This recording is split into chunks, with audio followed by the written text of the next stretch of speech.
CMTV, Chandelier Média, le média qui communique la vie.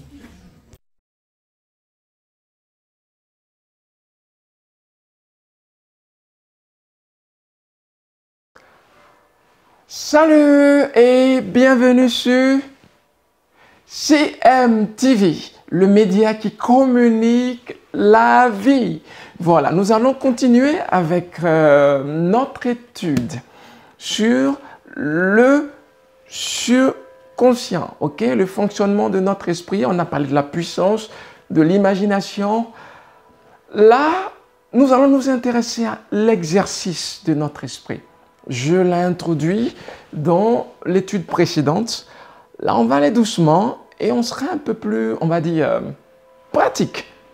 Que la grâce de Dieu repose sur vous. Nous allons prier. Père, merci. Nous voulons te donner la gloire. Merci pour la puissance de ton Saint-Esprit sur ce moment.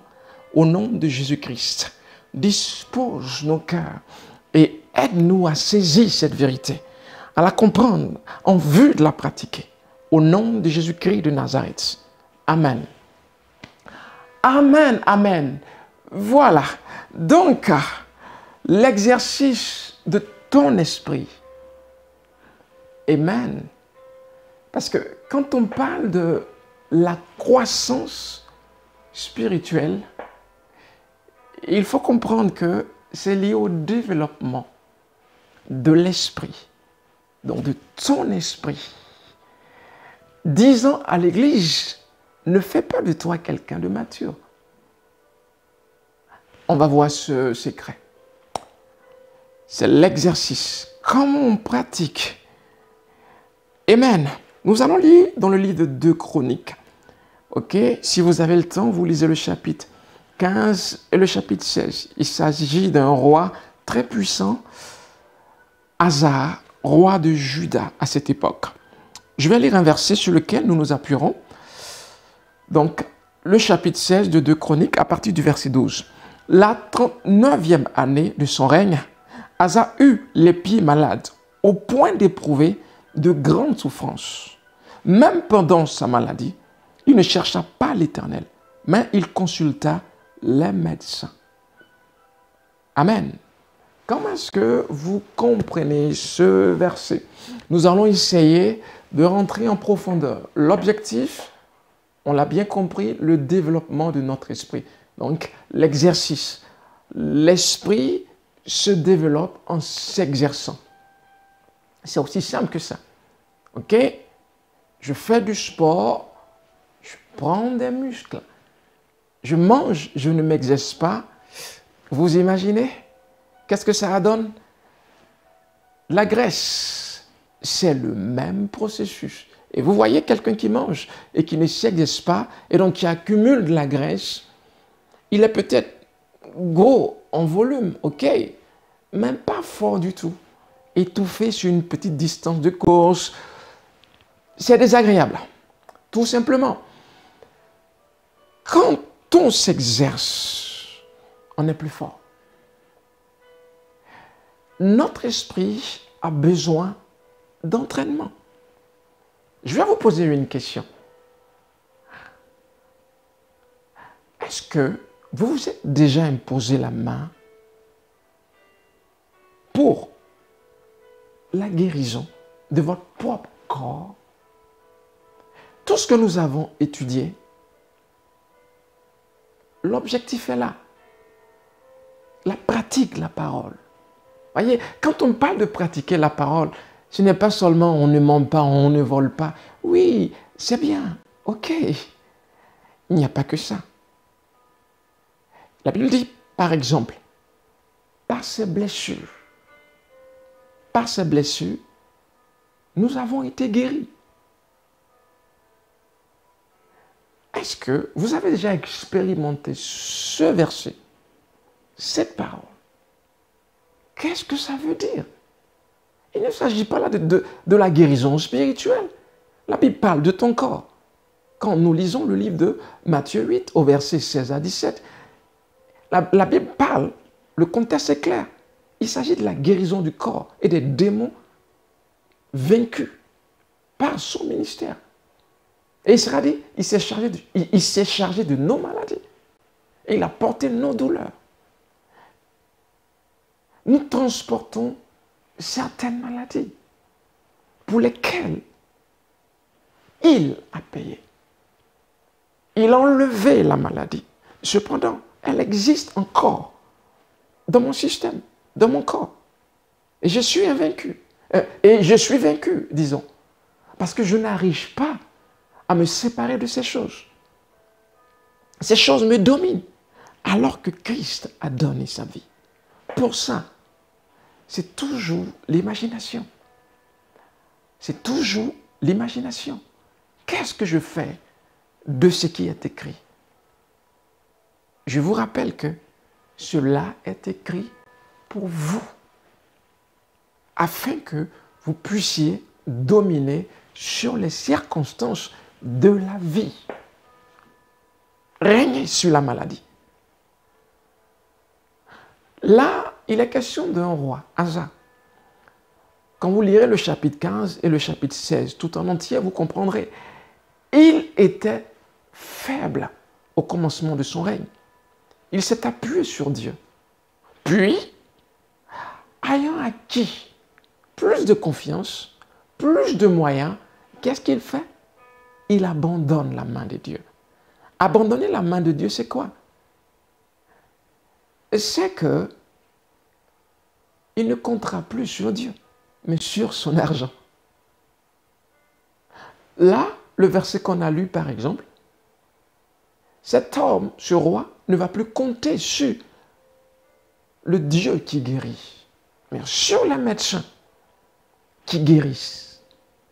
Est-ce à dire que la médecine est mal en soi? Non, c'est une bénédiction. Et dans la Bible, Dieu guérit aussi par les feuilles. Ok, quand on parle de guérir par les feuilles, on parle bien sûr de la médecine. Dieu n'est pas contre la médecine. Ce n'est pas pour cela que je vous ai lu ce verset. Dieu est contre une chose. Il est mis au second plan dans la plupart des difficultés que nous rencontrons. Je vous ai donné un cas, la maladie. Vous voyez, très souvent, quand le chrétien est malade, ce qui lui vient à l'esprit, c'est son cachet de Doliprane. Il ne peut pas développer son esprit. Pourquoi? Son esprit n'est pas exercé à guérir par la foi. Vous voyez? Donc, nous mettons Dieu au second plan. Non. Dieu vient d'abord. Sinon, quand est-ce que j'aurai l'occasion d'exercer ou de pratiquer la parole concernant la guérison divine? Quand vous lisez le livre de Marc 16, le verset 17, 18, le contexte nous dit qu'il s'agit du chrétien, pas spécialement du pasteur. Il dit, voici les miracles qui accompagneront ceux qui auront cru. Voyez, les croyants, pas spécialement le pasteur ou l'évangéliste ou le prophète, non. Mais quiconque croit est tenu d'avoir ses fruits.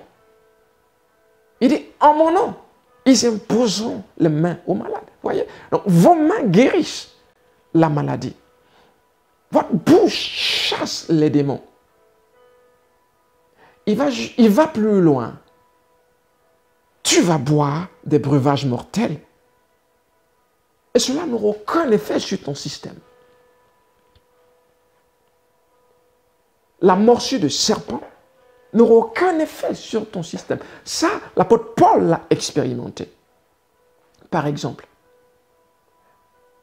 où est-ce que je veux en venir? Simple. Tu dois apprendre à t'imposer la main quand la maladie arrive. Pourquoi? Les gens comme toi ne tombent plus malades. C'est choquant, ok. j'ai un corps. Voilà la raison de la maladie. Mais si la maladie est le résultat du péché, Christ a enlevé le péché. Il a aussi enlevé la maladie et la pauvreté.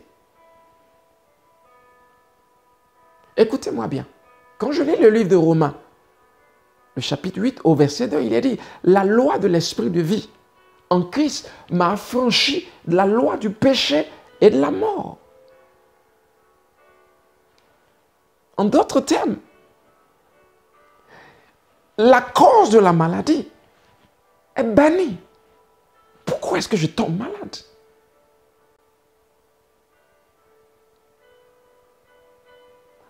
C'est une question. La deuxième question, pourquoi est-ce que je n'exerce pas mon autorité sur la maladie? Oui, parce que pourquoi est-ce que je ne tombe pas malade? La réponse est claire. Je suis dans un corps et que mon corps n'a pas été racheté. Mais la réponse est simple. La réponse demeure dans le même livre de Romains 8, au verset 10 et 11. Il a dit, si l'esprit de celui qui a ressuscité Christ d'entre les morts habite en vous, celui qui a ressuscité Christ d'entre les morts donnera aussi la vie à vos corps mortels. En d'autres termes, l'esprit peut revitaliser ton corps. Oh, s'il pouvait comprendre. As-tu le Saint-Esprit? Attends-toi donc à son ministère. Parce que l'un de ses ministères, c'est de guérir ton corps malade. Mais là encore, il faut une disposition claire et nette de ton cœur, de ta pensée. Je vous le répète, l'homme ne vivra pas seulement de pain, mais de la parole. Il a donné sa vie. Et la Bible dit, il enlevait nos péchés. Ok, Apocalypse 1:6. Sinon, pourquoi est-ce qu'il meurt? Est-ce qu'il a réussi sa mission? Si mes péchés sont enlevés, la maladie est aussi enlevée. J'ai une bonne nouvelle pour toi. Dieu t'a guéri. Dieu t'a guéri. Il est l'heure de commencer à te nourrir de ces versets. Cette maladie te ronge. Le diabète, la tension artérielle, tu es dominé, écrasé. Voyez, on meurt du cancer, on meurt de ces choses comme ceux qui ne connaissent pas Dieu.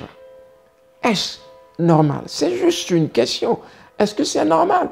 Quand Jésus dit qu'il s'est chargé de nos infirmités, il a porté, vous voyez, durant son ministère, il a démontré. Je lis le livre de Actes 10, 44. La Bible dit guérissait tous ceux qui étaient sous l'empire de Satan.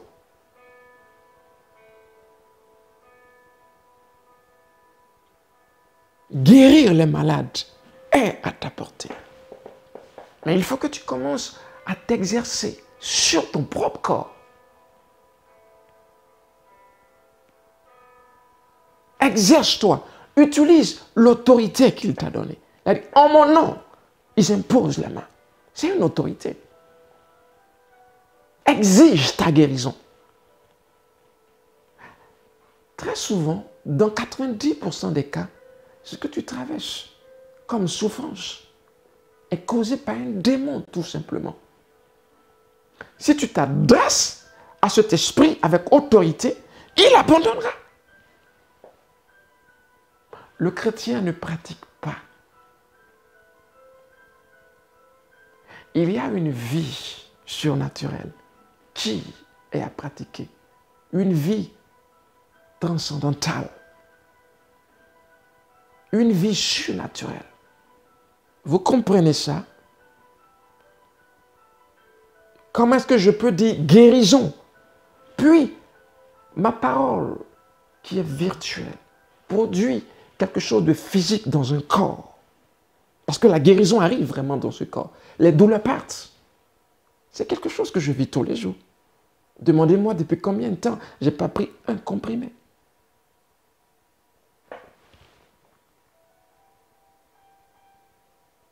Ce n'est pas que je ne tombe pas malade. Je vous l'ai dit, mon corps n'est pas racheté. La maladie arrive.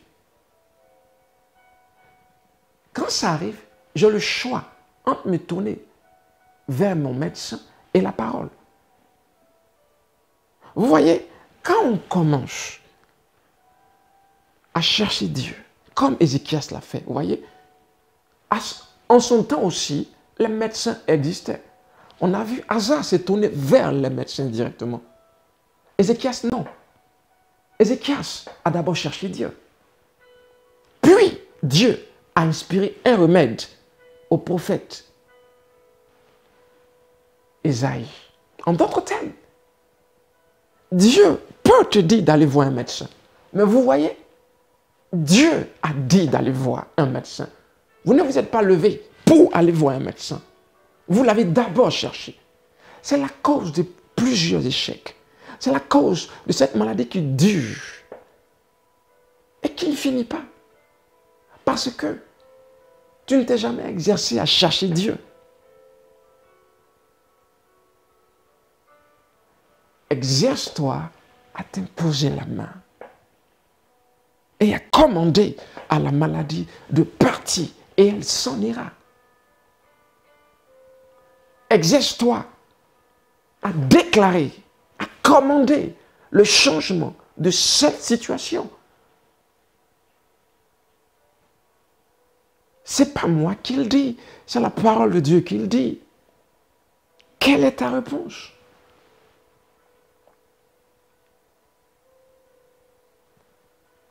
Quand il est question de méditer la parole, quand la Bible nous parle de méditer la parole, c'est de ça qu'il est question. On médite pour pouvoir utiliser la parole. La méditation me donne les moyens d'utiliser la parole et d'obtenir un résultat. Est-ce que vous me suivez? Ce que j'explique est très important. Si vous vous mettez à pratiquer, à méditer sur ces choses, vous passerez d'une connaissance simple, sinon du moins scientifique. On parle du gnosis, ok? Vous passerez du gnosis à l'épignosis. Le gnosis, c'est le terme grec pour connaissance. L'épignosis, pareil. Vous voyez, le gnosis, c'est tout simplement, ok, savoir. L'épignosis associe la connaissance à l'acquéreur. En d'autres termes, ce que je sais, je le pratique et j'obtiens un fruit. Cette connaissance vient de la méditation. Parce que j'aurais lu plusieurs fois ce même verset. Parce que je l'aurais confessé. Je l'aurais observé encore et encore. La vie qu'il y a dans ce verset se communiquera à mon esprit. Se communiquera à ma vie. Je deviendrai soudainement capable de la pratiquer. Donc, dans ce que vous traversez en ce moment, la clé, c'est de commencer à entraîner votre esprit. Allez lire ce verset 10 000 fois. Observez-le. Ruminez. Vous voyez, méditer, c'est ruminer. Ruminer. Je médite, je rumine. Et je me vois guérir. Je m'imagine guérir. Vous vous souvenez? Crois que tu l'as et tu le verras s'accomplir. Crois que tu as la guérison et tu la vois se concrétiser. Crois que Regardez, Jésus maudit le figuier. Est-ce que le figuier sèche en un jour? Non. Selon Matthieu, oui. Mais selon Marc, non. Le lendemain, selon Marc. On parlera de ces secrets. C'est une introduction. La guérison divine. Elle marche parce qu'elle est écrite. Si vous voulez qu'elle marche sur les autres, apprenez à la faire marcher sur vous-même. Voilà comment est-ce qu'on grandit en statut et en sagesse. L'âge spirituel n'est pas le temps passé à l'église. mais l'exercice de votre esprit.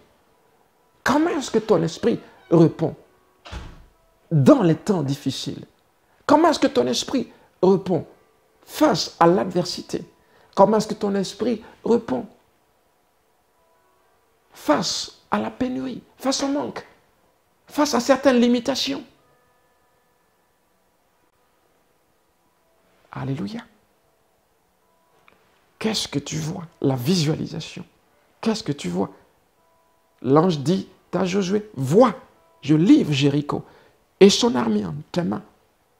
Est-ce que tu peux te voir en train de guérir? Est-ce que tu peux te voir en train de marcher sur ces deux pieds qui ne fonctionnent pas? Certains miracles prennent du temps. Oui, parce qu'on les fabrique à l'intérieur. Je veux te dire une chose avant de clôturer.